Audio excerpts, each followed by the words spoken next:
Hey guys, welcome back to another YouTube video. And well, since we're halfway through these magnificent Tokyo Olympic Games, then I might also give you a sort of a mid-Olympics review, sort of like of the Australians performances during these Olympics. Now, I'm not going to go into full depth because I'm going to be doing a complete review of the Olympics when it comes to the end of competition. So I'm not going to delve into full like depth. I'll just say it is. So yeah. So of course, halfway through, of course, the medal tally right now. Well, at this point in time, obviously, is well, I don't think it's like this now because I did this only about 15. Wrote this about 15 on my laptop about 15 on my notes here on my laptop 15 minutes ago. So probably might have changed then. But yeah, so Australia currently is in fourth in the medal tally with 13 golds. Obviously, most of them being in the pool.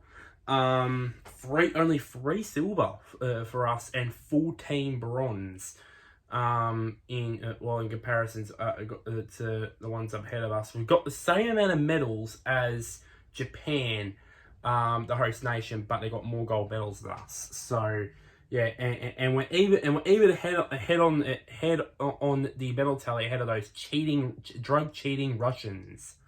That is just fantastic. Of course, China, obviously, they're at the top. Obviously, not surprised that the USA got the most medals with 52. Obviously, so yeah. Now we get into the sports. Now, let's start off with the most successful medal tally that we had in the games, and that is in the pool, the swimming, obviously. That just wrapped up today as I'm recording this. What an 8 days of competition it had for our swim team. We had so we've had, I think it was about 9 gold medals in the pool. I think that beats the record. I think that beats our gold medal tally that we had 20 years ago at the Sydney Olympics, actually. So to start off with, I'll start with the individuals. So only one got out. We won in the individuals. We won 7 individual gold medals. I think it's 7. Only one of them was one man, and that was Zach Stubblety Cook when he won the 200 meters breaststroke, and set an Olympic record also. But with the women, most of them were by three girls, and that was Emma McKeon, Ariane Titmus, and Kaylee McEwen. Kaylee McEwen, who grabbed both golds in both 100 and 200 meters backstroke. So yeah, of course, Ariane's medal in, I think it was the 400 meters freestyle, probably set the tone for us, because it was well documented, the rivalry with Katie Ledecky, obviously, and of course she made us proud, obviously. It was a part. I think it was the same time where we won ridiculous amount of medals in both the swimming and in the rowing. We'll get to that in a bit. When we won, was it 4 or 5 medals in like over an hour of competition, was just unbelievable. So yeah, and then Emma McEwen, what can we say? I mean, I think she's won, what is it now, 10 10, I think it was 10 Olympic medals now. I think she's equaled Forby on that list. Of course she won. Of course she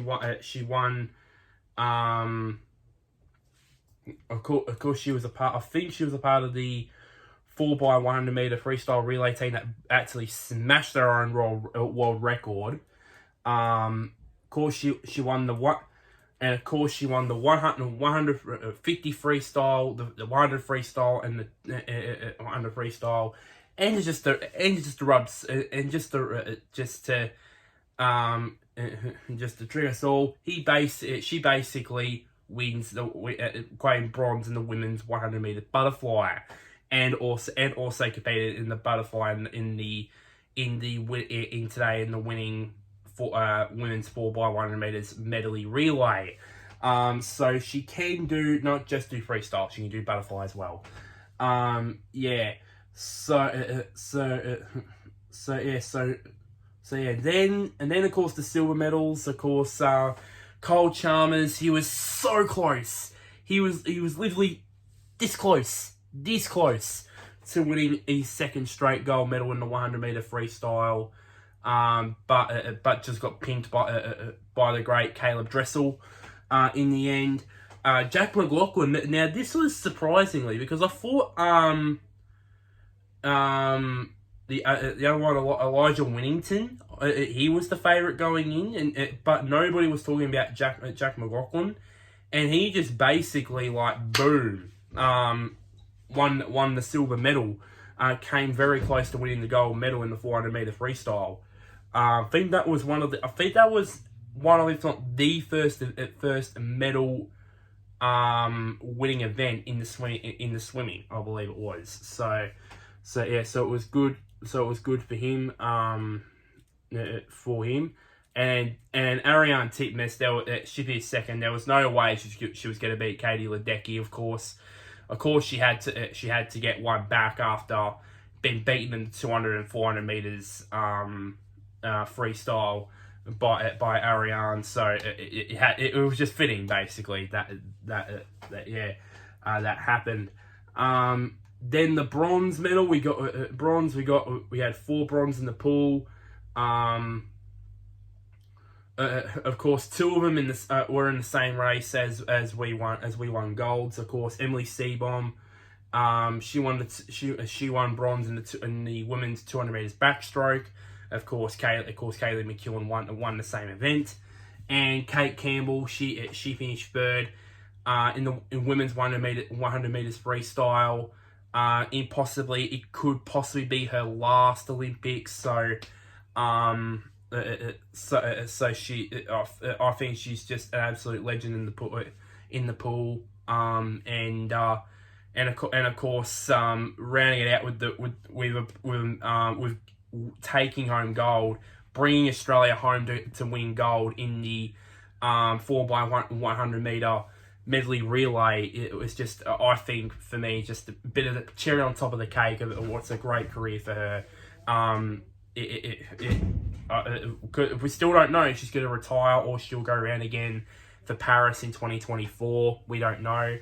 We'll probably figure out after these Olympics. We'll figure that out, or we'll find that out. But if it is her last Olympics, then she's had a great career. As I said, Emma McEwen, of course, she won the 100 meters butterfly, women's 100 meters butterfly, I should say.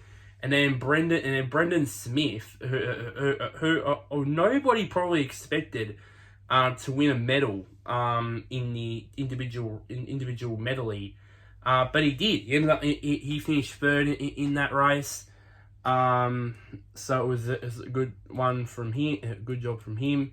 Of course, the relays, obviously we won the women's 4x100 meter freestyle relay. So both women's relays, the 4x100 meters, the freestyle relay and the medley relay, we both won those. One of them with a world record and another with an Olympic record. And then the bronze, both men's 4x100 and 200 meters freestyle relays. We got a bronze medal in both of those. The women's 4x200 meter freestyle relay, we were the favourites, but we finished third to USA. I think China won that one, I believe, and broke the world record as well. The Chinese broke the world record in that one as well. And then a new event on the swimming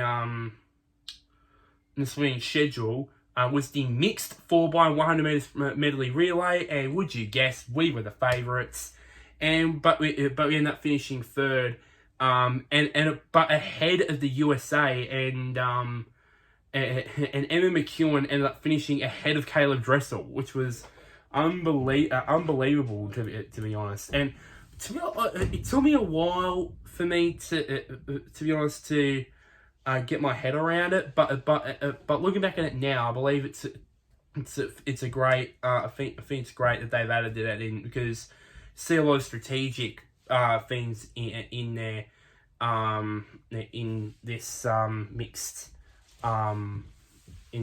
relay, and I hope that will be used more. Maybe go to I don't know if they used, maybe extend it to maybe freestyle relays, maybe, who knows, because our best is probably freestyle, because we've got McEwen, we've got Kate Campbell, and then obviously on the men's side you've got Kyle Chalmers in there as well, and maybe someone else, maybe. So it might extend in at Paris to maybe the freestyle. Maybe do a 4x200 meters, maybe.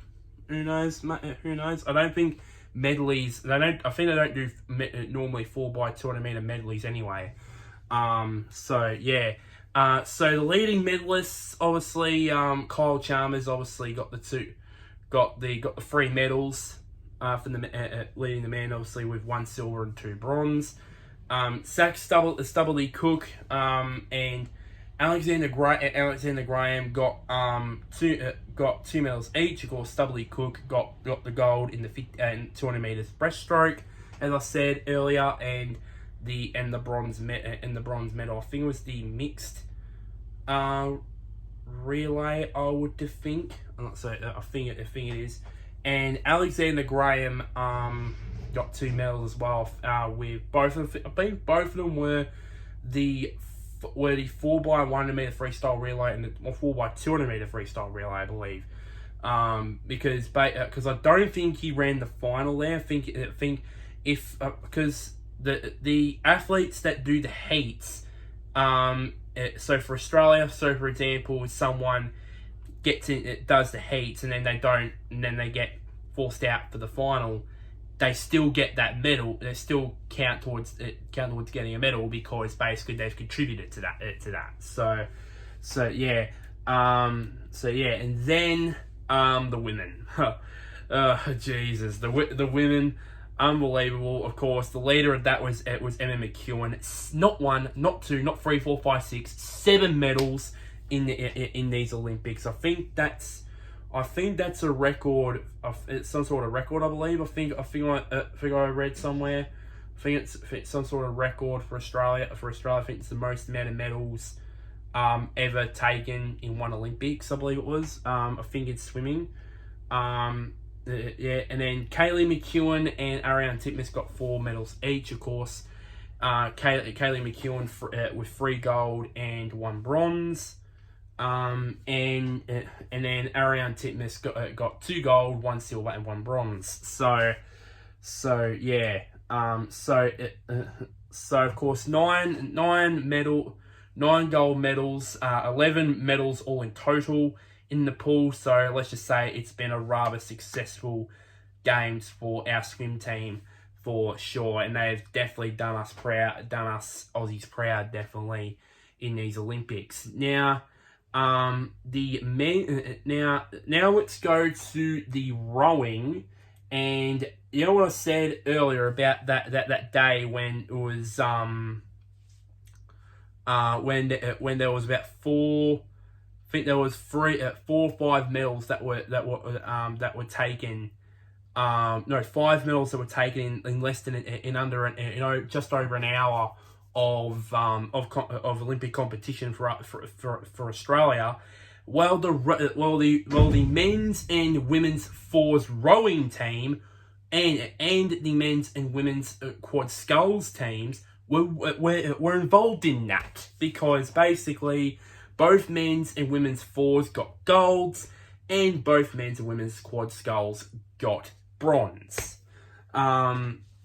I did catch a little, or catch the replay a little bit of both the men's and women's fours. It seemed like it was sort of end to end.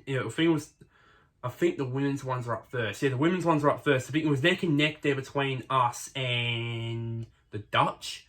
It was hard basically because if you look on the side view, just basically it's like basically like both boats were rubber banding, and then in the end, bang, the Australians got the gold. And then after that was the men. It was a bit of controversy because I think it was Team GB, I believe it was Great Britain, lost control of their of their boat thing and basically turned into Italy's lane. And there was probably a bit of controversy over that because there was possibility that maybe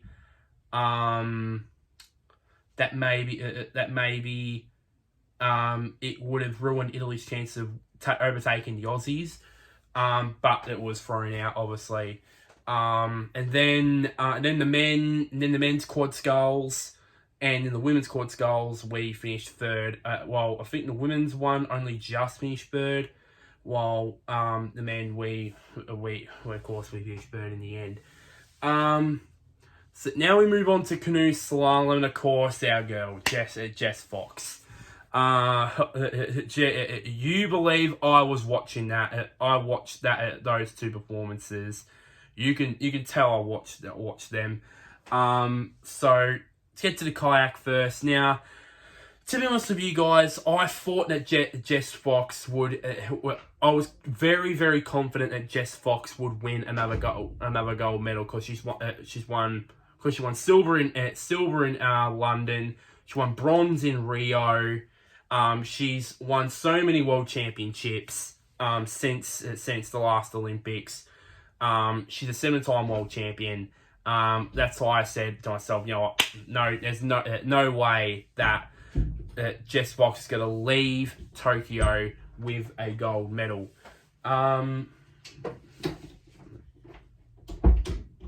Gold medal. Sorry that just got disrupted there. So heading into the kayak slalom final, I knew that I was very confident and yet nervous that there's a possibility that she finally gets that gold, and she was good. She was good to a point until she got the two 2-second time penalties, which unfortunately went her back in the end to of course went back to third in the end, and her face was just said it all. She was heartbroken / bitterly disappointed. Obviously, she was the odds-on favourite to win that, and she didn't in the end. But of course, the canoe slalom was added in, obviously, to the schedule this year. And to be honest, I didn't have much expectations of her because not that I thought that she would win a medal because I haven't seen her obviously because canoe slalom, of course, the first time being on the Olympic schedule. I didn't have much to go by, and I was less, and because of that, I was before heading into her performance in the final of the canoe slalom, I was less nervous than I was in the kayak because I expected her to win gold in the kayak, not in the canoe. But just before she went out there, I said to myself, if she does a clean run, then if she gets through it fast and clean, then bang, she'll win gold. And all the hell she did. She did in spades. And it was just unbelievable there. Of course, her family was there. Of course, her father obviously was in the commentary box for Channel 7, which was unbelievable, which was fantastic. And to see her and to just see it, even though she was wearing a mask, I could tell that she had a smile from ear to ear. You can tell. You don't need you don't need X-ray vision to see that Jess Fox had a smile on her face. You can tell. I could tell with that. So yeah. So obviously, congrats to her. And yeah, so I would assume that it won't be by the time she gets back to Australia. She'll probably think in that shit. Wow, I'm Olympic gold medalist. I've completed the set. She's completed the set. Of course, as I said, she won silver in London, bronze in Rio, another bronze medal here in Tokyo, and then finally she's got the gold. Finally. And of course she's not done there. Of course she's gonna go to Paris, and of course obviously she's half French. So after the interview, after winning there, she's, I think, to part way, I think she said see you in Paris in French, which was fantastic. Yeah, so it was unbelievable there. Now, and then to a sport that it was make its debut in the games, which was BMX freestyle. Our best hope and medal hope was, of course, Logan Martin, multiple world champion, and the odds-on favourite to win the gold, and he did, obviously. So in his first run, he had a score of 93.3. His rivals did improve on their second runs, but not enough to dislodge him from the gold medal spot. With him having just having a victory lap and or basically victory trick run around around the course, and obviously won gold.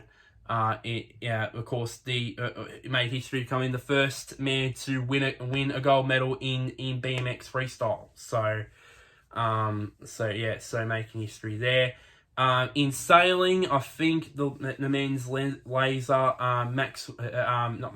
Matt Wern, he already secured the sailing, the men's laser gold medal with one race to go. And I think, I don't know, I think as I speak right now, as I'm recording this, I think he's probably going to getting his gold medal. So I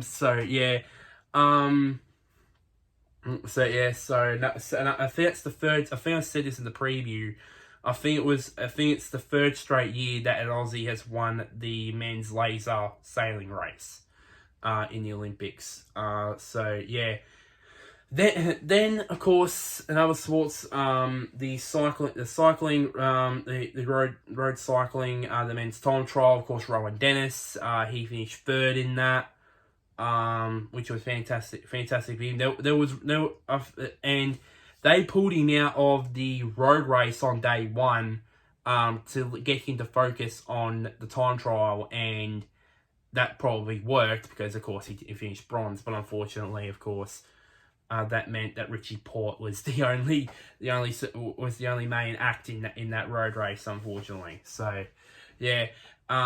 In tennis, Ash Barty, of course, even though she got knocked down in the first round in the singles on her own right, she does leave here with a medal, with the bronze in the mixed doubles with John Peers.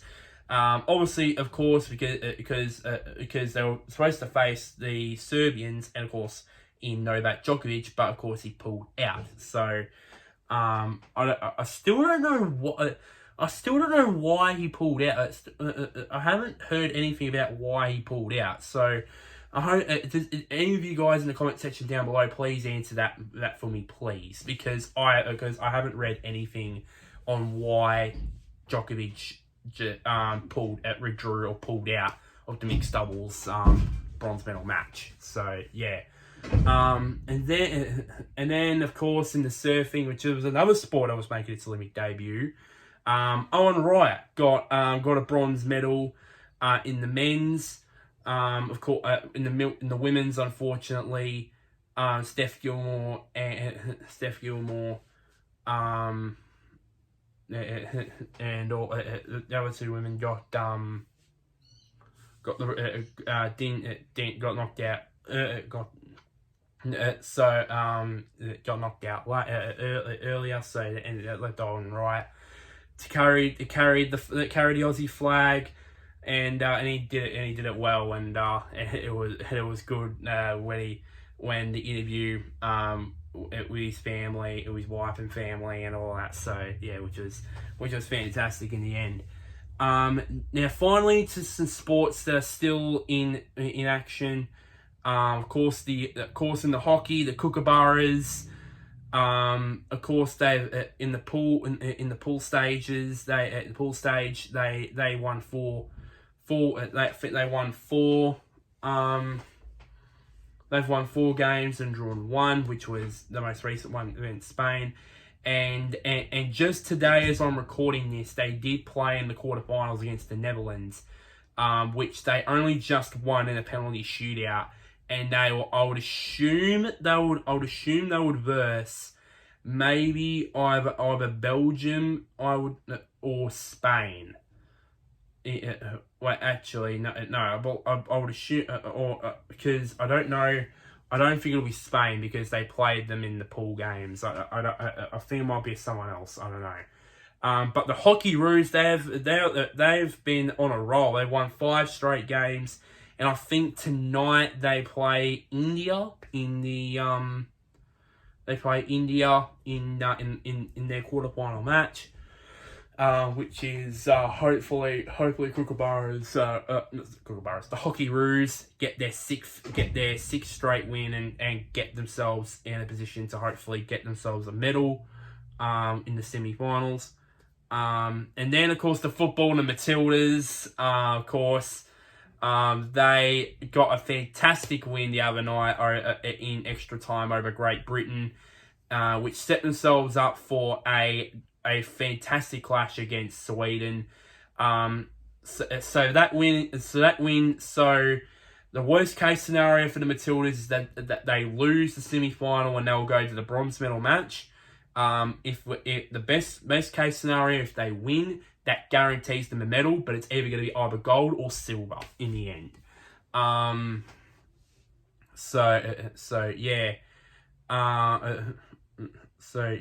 then of course, obviously, there's other sports on like athletics, water polo, you name it, so on and so forth. You get the gist, you get the drill. So that is pretty much it for this for this mid Olympics review of Australia's performances so far. Of course, we're 8 or 9 days into it. We've got another 7 or 8 days to go. It's been very successful for us Aussies, and hopefully there will be more gold more gold or more medals to come. Hopefully over these next few days. Make sure you like this video. Share to anybody who's an Olympic fan or Australian Olympic fan, anybody like that. As I said earlier, comment down below if you have information about what happened to Novak Djokovic on why he withdrew from the doubles bronze medal match, mixed doubles bronze medal match. Please give me that information because I haven't seen anything about that. I'm absolutely clueless about that. And somewhere down there, click on this big red button which is labeled subscribe. While you're there, also click on the notifications bell and switch on notifications to get notified when I next do an Olympic upload. But until next time, guys. I'll see you later. Australian athletes, you've done all us Aussies proud.